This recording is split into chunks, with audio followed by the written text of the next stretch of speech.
Pour moi, le sport, c'est une école de vie, en fait. À chaque fois, en fait, que j'ai eu un petit échec ou une petite déception, bien, je suis revenue vraiment beaucoup plus forte après. C'est ce qu'il faut croire à l'intérieur de nous, d'avoir une attitude de résilience et de s'assurer, tu sais, dans le fond, de toujours écouter sa petite voix, parce que quand ça nous arrive sur le coup, on pense que ça va être permanent et ça va être à tout jamais. Bien, plus tard dans la vie, ça nous sert. Tu sais. Donc, quand je disais que le sport, c'est une école de vie, oui, c'est normal d'avoir des déceptions, mais il y a souvent aussi des grandes récompenses qui viennent et des grands moments de joie. Et c'est ce que je remarque de ma carrière. Tu sais, peu importe ce que j'ai vécu. Je suis Nancy Drolet, médaillée olympique 6 fois championne du monde en hockey féminin.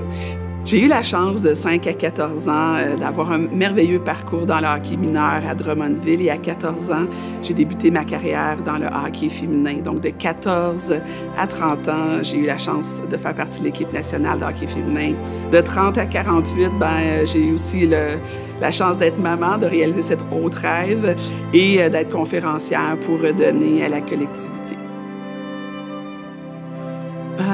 La première fois que j'ai mis mon patin sur la glace olympique pour la première partie, j'ai pensé à plein de gens. En premier lieu, mes parents, parce qu'évidemment, ils font énormément de sacrifices, mais certainement aux journalistes qui m'avaient demandé à 9 ans c'était quoi mon plus grand rêve. Même, je le dis aux jeunes dans les écoles, c'est important de planter cette petite graine-là dans notre cerveau. Et il y a beaucoup de gens alentour de toi qui mettent de l'engrais, que j'appelle, ou un petit peu de pluie, ou un petit peu de soleil, qui font grandir ces rêves-là.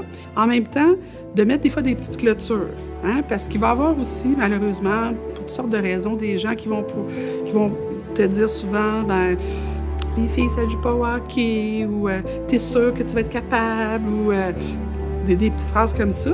Fait que moi, j'appelle ça mes corbeaux, un peu voleurs de rêves qui se promènent. Pas que c'est des méchantes personnes, mais pour toutes sortes de raisons.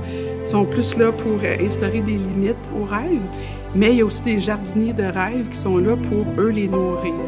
Donc, peu importe les rêves de chaque personne, les objectifs, les passions, ces deux réalités-là existent. Et c'est juste important de peut-être de vous entourer de plus de jardiniers de rêves et d'éloigner un petit peu les corbeaux. Donc, pour moi, le sport ou les Jeux olympiques aussi, c'est un reflet de notre société. C'est quand je me souviens, j'étais aux cérémonies d'ouverture et tu rentres dans le stade et tu réalises vraiment à ce moment-là que tu réalises un rêve d'enfance. Mais tu regardes chaque côté de toi puis tu vois des êtres humains de partout sur la planète qui réalisent aussi leurs rêves et que tu le sais que dans les 2 prochaines semaines, il va y avoir des victoires, il va y avoir des déceptions. Et quand tu reviens, tu vois que dans la société aussi, il y a la même chose. Il y a des gens... Donc, je dis toujours aux gens, vous avez tous un petit athlète olympique en vous, tu sais. Vous avez le goût de réaliser des rêves. Puis j'ai rencontré à travers ma carrière des gens exceptionnels dans différents domaines où ce qu'on a pu échanger à ce niveau-là.